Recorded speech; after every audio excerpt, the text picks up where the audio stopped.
Hey boy, do that when you're done. I'm done. Hey, that move like a prick in a boy. And go back in the yard because get Queenie the big dick in a boy. Hey. Dowey! Where the hell you at, boy? You on the damn internet showing chop on your forehead, boy? You luckies that you get, boy. You act like a boy, you get treated like a boy. That lady took you to London and you come hacking like a madman. Anywhere you had, boy, you best find yourself home and give that mother's con some good service in with that big dick.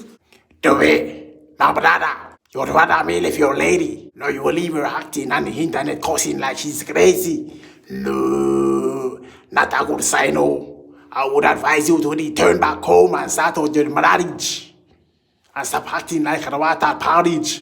Dude, man, letting us down out here, bro. You're moving like a gangster, and Queen is the gangster, man. Come on, man. It's supposed to be the other way around, man. It's supposed to move like a monster. Yes, man. Give Queenie that big dick that she loves, man. Hey, Dewey, bruv. You're playing that, bruv. You feel like you can style the Queen, bruv? Hey, man needs to wake up, bruv. Watch your man and a lion foot, you know, fun and joke aside, you know, where I say, yo, Dewey, Queenie, stop the fussing and the fighting. Dewey, just do the right thing.